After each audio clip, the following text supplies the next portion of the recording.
I want to extend a very grateful thank you to the Taft principal, Mary Kay Capitelli, for hosting this extravaganza, and my heartfelt thanks to the 20 Taft alumni that planned, organized, and produced this memorable concert. Kudos to Rick Wingy and Mike Costanzo. Thank you for Brian Lavery and the wonderful group of Taft students that performed so beautifully tonight. Also to the Taft students who volunteered their time to make us feel most welcome. To all the alumni in the audience, it is flattering that I was able to have a positive influence on each one of your lives. To my closest friends and fellow teaching associate, Bill Rankin, Nick Jason, David Barth, etc., I will always be grateful for our friendship and many others too, for the wonderful times we shared here at Taft High School.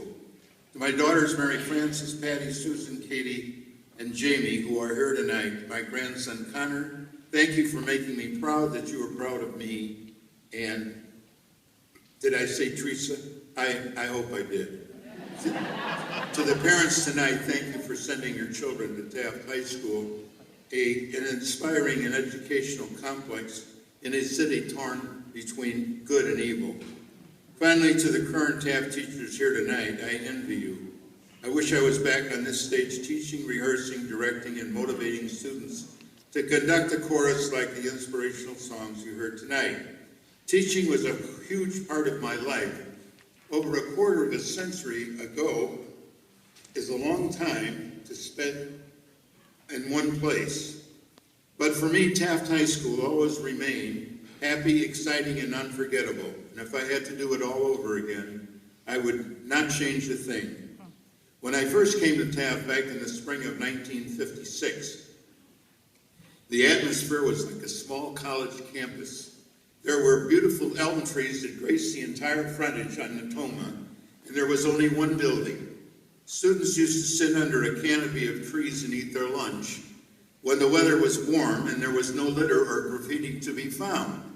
Trash cans were placed in areas convenient for the students, and they picked up all the litter and deposited in those cans. The students were polite and well-mannered and attired in clothing that reflected the Taft dress code, which was a document prepared by Mr. Gerald Cuny and agreed to by the student council. Miss Gillies was my first principal at Taft. She was a lovely lady who unfortunately succumbed to cancer about a year after I arrived. She was replaced by Dr. Gerald Haley, who came to Taft from Medill Grammar School. Dr. Haley's sidekick in those days was Dr. Dunn, who moved up from the educational ladder, from English teacher to counselor to assistant principal. Dr. Dunn can best be remembered as Taft's postmaster general, since no mail ever reached its final destination until it was scrutinized by the good doctor. I would be remiss at this time I would be remiss at this time, and certainly sacrilegious, to not mention the name of one Mr. Leonard P. Tusher, our beloved assistant principal, who made such a profound impression on all whose lives he touched. He was the rock upon which the early Church of Taft was built. He was the autocratic engineer of everything that moved at Taft. He was in charge of programming, which meant that if you signed for a subject for next semester, there was no change, and I mean none. No parent, teacher, alderman, district superintendent could change his decision. He was immovable. He was a man small in stature but mighty in battle. I remember the time Nick's chorus was singing for graduation exercises.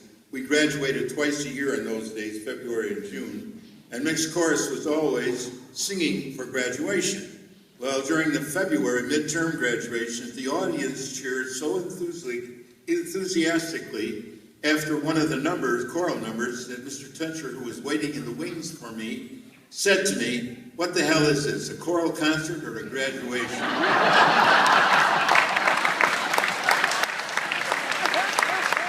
I replied that I can't cut the last number. I can't control the enthusiasm of the audience, to which he replied, "Cut the last number." To which I replied, the chorus and I have rehearsed at 7:30 in the morning for over a week to learn and sing 3 selections for graduation, and that's what we're going to do. Needless to say, that was the last time the chorus ever sang for graduation.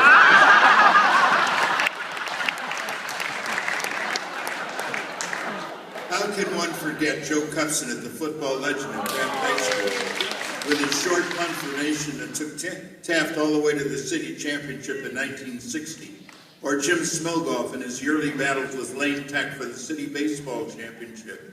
Those were the days of athletic pride and spirit at Taft, when practically the entire school went to Soldiers Field to see Taft play for the city championship and watch the greatest runner I ever saw, number 33 Al McFarland, perform.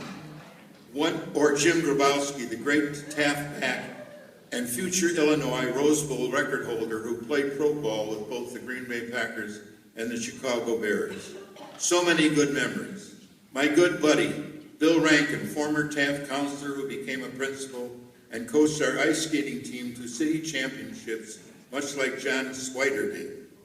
I remember 1958 as entering city choral competition for the first time and winning a superior rating with the mixed chorus, and then continuing that rating for 8 consecutive years. I remember doing a Broadway show for the first time at Taft in 1964, Annie Get Your Gun, followed by Carousel in 1965, which the office phones rang so continually the last day of the show that the administration decided to extend the run another night for another weekend. It was sold out in 4 periods. I remember Guys and Dolls in 1970, Maine, and 71. I remember sacred concerts with the Chicago Symphony Orchestra Strings. I remember giving up spring vacation for many years to rehearse shows at Edison Park Lutheran Church because we could not use our own building. I remember Jordan Levin, who got so bored with students' attitude toward higher knowledge, he once remarked, "They're vegetables. You walk up and down the aisle, you sprinkle them and they grow." Or his ultimate frustration, falling asleep on the couch in the lounge every day, much to the displeasure of Dr. Haley, who then being transferred to the branch, Jordan was, and to reevaluate his sleeping habits. After 2 years of exile, he was paroled back to the main building, whereupon a substitute teacher once inquired of Mr. Levin what was the fastest way to get to the branch. Jordan, without hesitation, said, "Lay down on that couch and close your eyes, and you'll be there faster than you ever dreamed." I remember my car breaking down on many a cold morning and calling Mr. Giulio Tiratilli at 5 a.m. for a lift. Oh, Mr. Tiratilli. I remember Grease era at Taft with Jim Jacobs over there and movie star Ryan Mills. I remember old teachers like Jesse Beaver, Miss Strandberg, Roscoe Phillips, Hattie Marquardt, who used to make us dance chaperones stand in line for our $8 in pay and then pay us in quarters after the dances. Then there was John Gravenitis, our godfather, Mr. John Graven, who used to push my car to the gas station when we were fledgling teachers at Holden Branch of Kelly High School back in the early 50s. And eventually became a principal at Taft. He wore Brooks Brothers clothing, but his tailor always made his pants too short. I remember teasing Tom Tomasic, who wore white socks until he got tired of me telling him that he looked like a displaced pilgrim. And Irving Stein wearing a toga to class, and then he and I forming a mutual admiration society that endured 27 years. To Mr. Sam Ozaki, one of the nicest guys I ever worked for, and Mr. Perlman, my colleague and friend who collaborated with me in many Taft Choral Concerts. I wish to thank everybody I've known at Taft for giving me 27 years of a good life. My goal for students always has been and always will be insistence to accept nothing but excellence. Be the best in whatever you can do, because that is what education is all about. Geography cannot change my roots.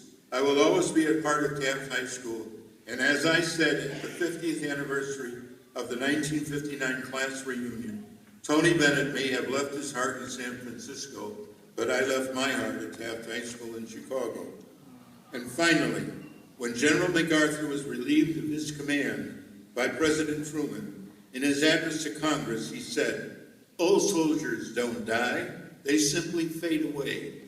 I know exactly how it felt, and I thank everybody. Thank you.